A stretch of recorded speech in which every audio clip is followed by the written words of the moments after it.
Hello dear students, मैं ऋषिराज बागुरिया फिर से आपके सामने पेश हूँ आपके अपने इस यूट्यूब चैनल पर। आज के वीडियो में हम प्रश्नावली 8 के जो बाकी के जो बचे हुए सारे जो प्रश्न हैं उनको कंप्लीट करने वाले हैं। मतलब आज के वीडियो में हम एक्सरसाइज 8 को कम्प्लीटली फिनिश कर देंगे। तो वीडियो के एंड तक बने रहे सारे सॉल्यूशंस को देखने के लिए। चलिए शुरू करते हैं आज की क्लास।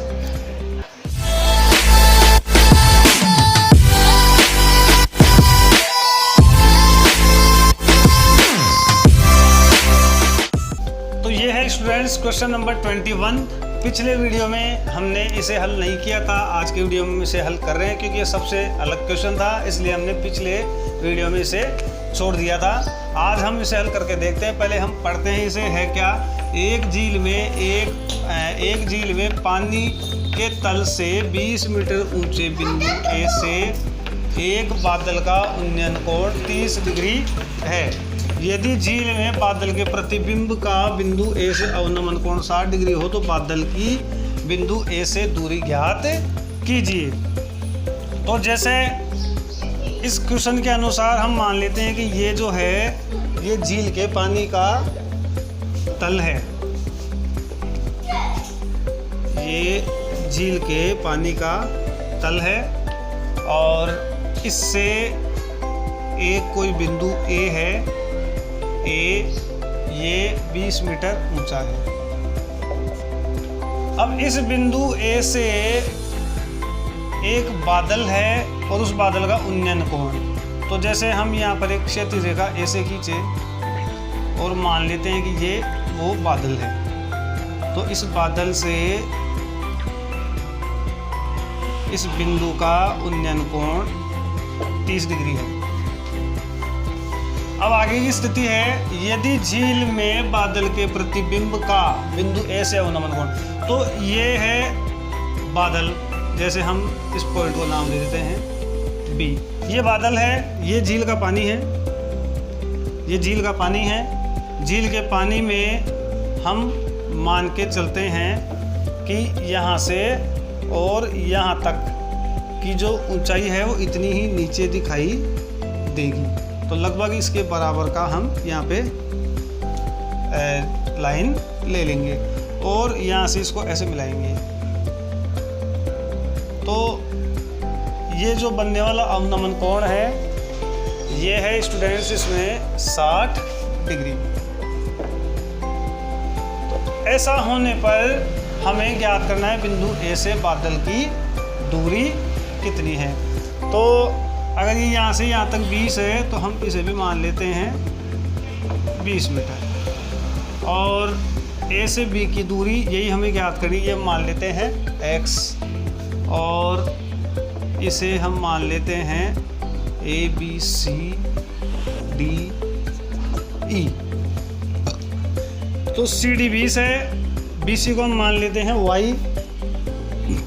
तो जो de है ये लगभग इसके बराबर होगा क्योंकि पानी में प्रतिबिंब को भी लगभग हम उतना ही गहरा मानते हैं जितने ऊपर ये दिखाई दे रहा है। तो 20 और y दोनों को प्लस करके 20 प्लस y यहाँ से यहाँ तक की दूरी हम ले लेंगे।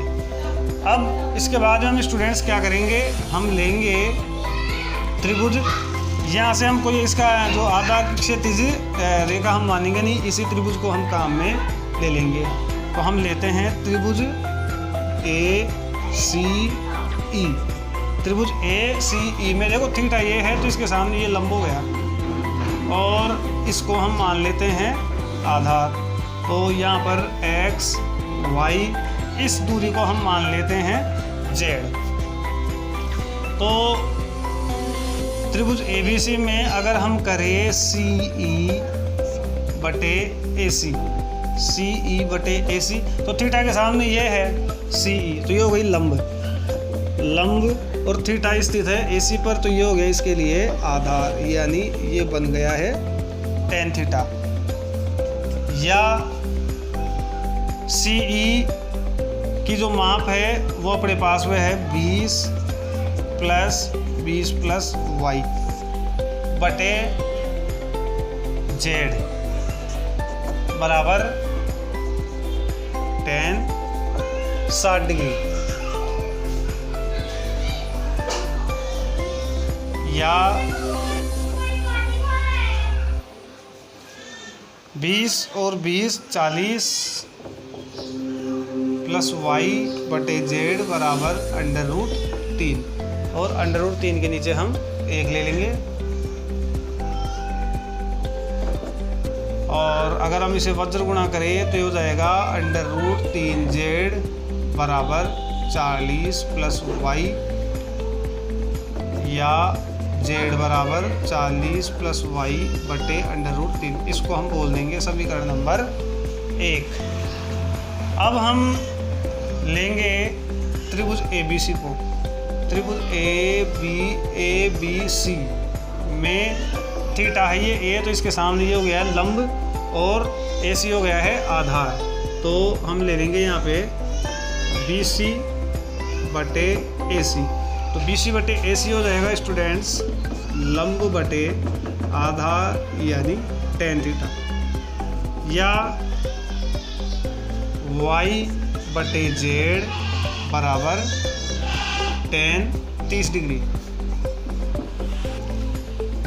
या y बटे जेड बराबर tan 30 डिग्री का मान 1 बटे √3, या जेड को हम 1 से गुणा करेंगे तो जेड बराबर हो जाएगा √3y। ये हो गया है समीकरण नंबर 2। तो समीकरण 1 में आप देखेंगे जेड है, समीकरण 2 में भी जेड है, मतलब जेड दोनों में कॉमन है, तो मतलब ये दोनों भी आपस में बराबर है। तो हम यहाँ लिखेंगे समीकरण 1 व समीकरण 2 से 40 प्लस वाई बटे √3 के बराबर रख देंगे √3y को। इसके नीचे कुछ भी नहीं है, हम 1 मान लेंगे। अब √3 को अगर हम √3y से गुणा करेंगे तो √3 को √3 से गुणा करने पर 3y बराबर 40 प्लस वाई को 1 से गुणा करेंगे तो 40 प्लस वाई, या 3y प्लस का y इधर आकर माइनस का हो जाएगा बराबर 40, या 3y में से 1y गया तो 2y बराबर 40, या y बराबर 40 बटे 2। तो y बराबर हो गया है अपने पास में 20 मीटर। तो जो y है इसका मान हम लिख सकते हैं 20 मीटर। तो जबकि हमें ज्ञात करना है स्टूडेंट्स इसको, लेकिन इसको ज्ञात करने से पहले हमें ये BC का मान चाहिए। तो y का मान अपने पास में आ चुका है जो BC का मान है। अब हम लेंगे समीकरण त्रिभुज ABC को फिर से।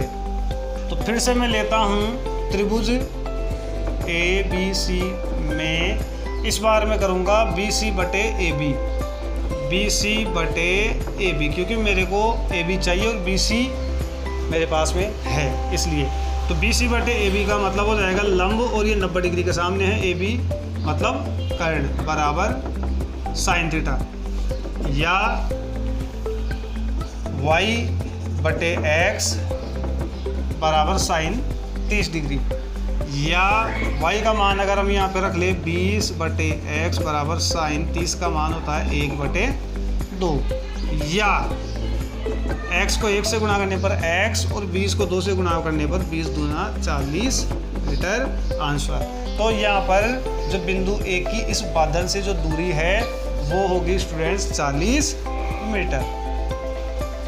तो ये है डियर स्टूडेंट्स क्वेश्चन नंबर 27, 27वां प्रश्न है। 27वां प्रश्न अपने पास है, सड़क के एक ओर मीनार तथा दूसरी ओर मकान स्थित है। मीनार के शिखर से मकान की छत और आधार के अवनमन कोण क्रमशः 45 डिग्री और 60 डिग्री है। यदि मकान की ऊंचाई 12 मीटर हो और मीनार की ऊंचाई हमें ज्ञात करनी है, जबकि √3 का मान हमें रखना है 1.732। तो पहले हम स्थिति की आकृति बनाएंगे। तो ये हम बड़ी जो ऊंचाई है वो मान लेते हैं मीनार की, और छोटी ऊंचाई हम मान लेते हैं मकान की। बीच में ये रोड है, रोड की चौड़ाई है, और अवनमन कोण हमें बताए गए हैं मीनार के शिखर से। तो मीनार के शिखर से हम एक क्षैतिज जो रेखा है वो खींचेंगे, और मकान के शिखर और मकान के पाद बिंदु से हम यहाँ से एक रेखा को खींचते हुए मिला देंगे और यहाँ पर जो मकान की जो ऊंचाई है शिखर है, यहाँ पर भी हमें एक क्षैतिज रेखा बनानी पड़ेगी। अब हम देखते हैं कोण। तो शिखर का जो कोण है ये तो है 45 डिग्री, जबकि जो बड़ा वाला जो कोण है ये है 60 डिग्री। तो यहाँ पे आ गया है 60 डिग्री। मकान की ऊंचाई हमें दी हुई है 12 मीटर, तो यहाँ से यहाँ तक भी ये होगी 12 मीटर। अभी हम नाम देते हैं इसे ABCD E, और हम लेंगे ABC त्रिभुज को और एक बार हम लेंगे ACD त्रिभुज को। तो पहले हम लेते हैं, हमें ज्ञात करनी है मीनार की ऊंचाई। मीनार की ऊंचाई को हम मान लेते हैं H। इस साइड में जगह नहीं बच रही, मैं यहाँ पे कर देता हूँ इसे। हम मान लेते हैं इस ऊंचाई को H। तो यहाँ से यहाँ तक 12 है, तो ये हो गई H माइनस 12, H माइनस 12। अब हम लेते हैं पहले त्रिभुज ACD में AC बटे CD करेंगे, तो ये हो जाएगा लंब बटे आधार बराबर tan थीटा। हमने इस दूरी को कुछ भी नहीं माना अभी तक, इसे हम मान लेंगे x। तो यहाँ से यहाँ तक ये भी होगी x मीटर।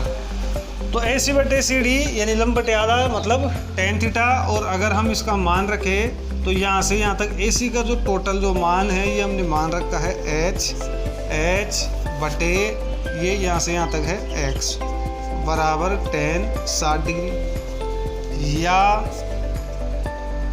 H बटे x बराबर tan 60 का मान √3 के नीचे कुछ भी नहीं है, हम 1 मान लेते हैं। वज्र गुणा करने पर √3 को x से गुणा करेंगे तो √3x बराबर h, या x बराबर h बटे √3। तो यहाँ से यहाँ तक हमने इसे हल कर लिया है। अभी हम लेंगे छोटा वाला त्रिभुज, इसको हम दे देंगे नंबर 1 नाम। छोटा वाला त्रिभुज अपने पास है ABE।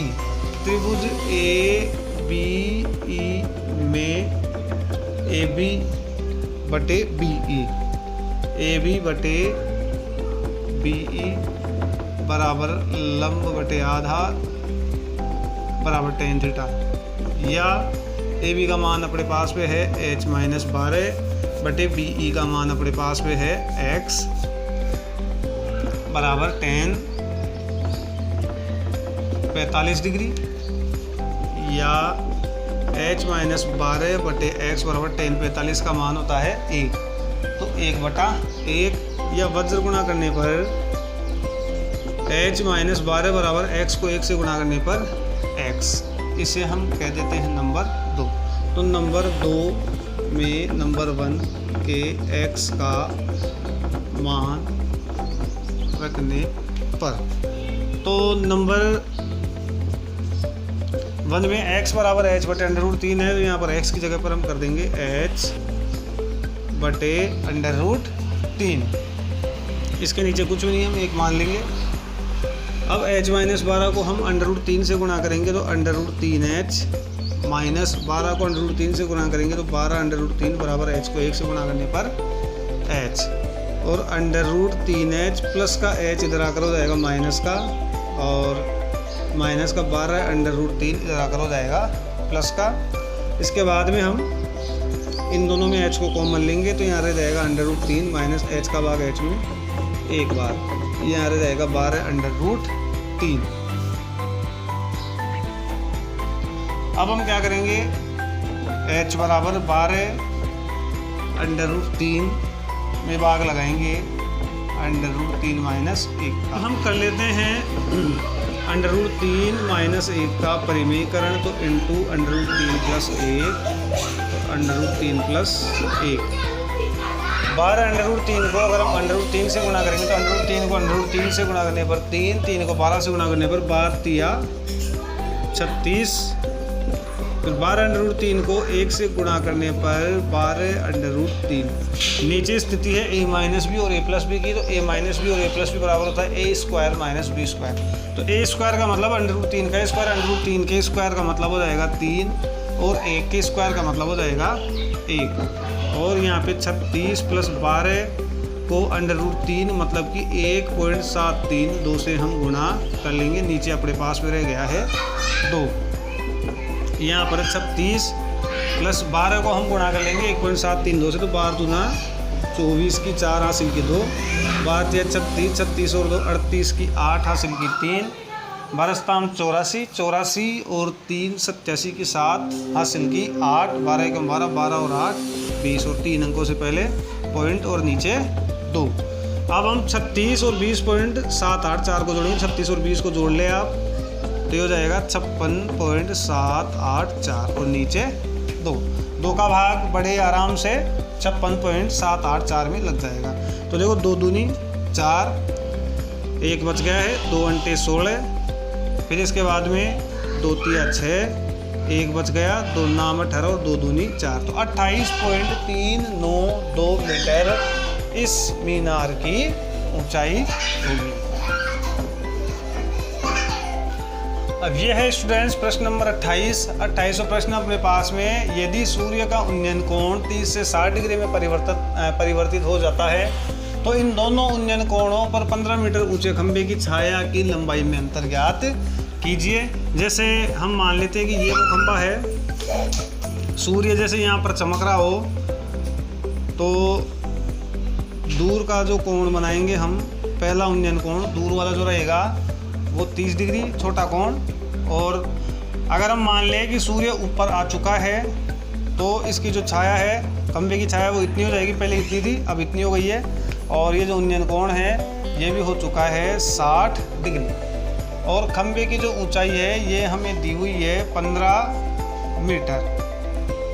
15 मीटर इस खंभे की ऊंचाई है, इसका नाम हम ले लेते हैं ABC। हमें ज्ञात करना है इन दोनों की छाया की लंबाई में अंतर इतना आई है, इतने से ये इतनी कम हो चुकी है, तो इसको हम मान लेते हैं X और इसे मान लेते हैं हम Y। ABCD हम इसका नाम रख लेते हैं। तो माना अंतर बराबर X मीटर। तो देखो त्रिभुज ABC में AB बटे BC बराबर हो जाएगा लंब बटे आधार बराबर tan थीटा, या AB का मान अपने पास है 15 और BC का मान है Y बराबर tan 60 डिग्री, या 15 बटे Y बराबर tan 60 का मान √3 बटा 1। अब हम y को √3 से निबंधन गुणा करेंगे, √3y बराबर 15 एकम 15, y बराबर 15 बटे √3। तो 3 का 15 में भाग जाता है, तो हम √3 का परिमेयीकरण कर लेंगे, तो ये हो गया है 15 √3 बटे √3 को √3 से गुणा करने पर 3 का 15 में भाग लगाएंगे, 3 पंजे 15, तो ये हो गया है 5 √3। इसके बाद हम लेते हैं त्रिभुज ABD में AB बटे BD बराबर भी होगा tan थीटा, या 15 बटे Y और X दोनों इसमें प्लस होंगे, X प्लस Y बराबर tan 30 डिग्री, या 15 बटे, अगर हम यहाँ पर y का मान रख ले, x प्लस y का मान है 5 √3 बराबर tan 30 का मान 1 बटे √3, या और जो गुणा करेंगे हम x प्लस 5 √3 को 1 से गुणा करेंगे, तो x प्लस 5 √3, 15 को √3 से गुणा करने पर 15 √3, या x बराबर 15 √3 प्लस का 5 √3 इधर आकर हो जाएगा माइनस का, तो x बराबर हो जाएगा 15 √3 में से 5 √3 को हम माइनस करेंगे, बच्चे का अपने पास 10 √3 मीटर या अगर हम इसे और भी इसका शुद्ध मान अगर देखना चाहिए तो 10 इंटू √3 का मान अपन रख लेंगे 1.732। 10 से अगर हम 1.732 को गुणा करेंगे तो ये हो जाएगा 17.32 मीटर आंसर। तो आज के वीडियो में स्टूडेंट्स हमने एक्सरसाइज 8 को फिनिश कर लिया है। अगले वीडियो में हम प्रश्नवाली 9 को शुरू करेंगे। प्रश्नवाली 9 का नाम है अपने पास में निर्देशांक ज्यामिति। चैप्टर 9 के जो सॉल्यूशंस है उनके लिए आप अगले वीडियो का इंतज़ार करें। और ये एक्सरसाइज जो कंप्लीट है वो मैंने पहले से अपलोड की हुई है। इसे बनाने में हमें 4 से 5 इसके पार्ट बनाने पड़ गए हैं। तो उन 4 से 5 जो भी पार्ट है उनको आप देखें और कम्प्लीटली इसके जो क्वेश्चंस है इनके सॉल्यूशंस को करना सीखें। अगर आप इससे कुछ सीख रहे हैं, अगर आपको अच्छा लग रहा है तो आप अपने फ्रेंड से भी इसे शेयर कर सकते हैं और वीडियो को लाइक कर सकते हैं। अगर आप नए हैं चैनल पर तो प्लीज़ चैनल को सब्सक्राइब ज़रूर करें। पूरा वीडियो देखने के लिए आपका बहुत बहुत धन्यवाद। नमस्कार।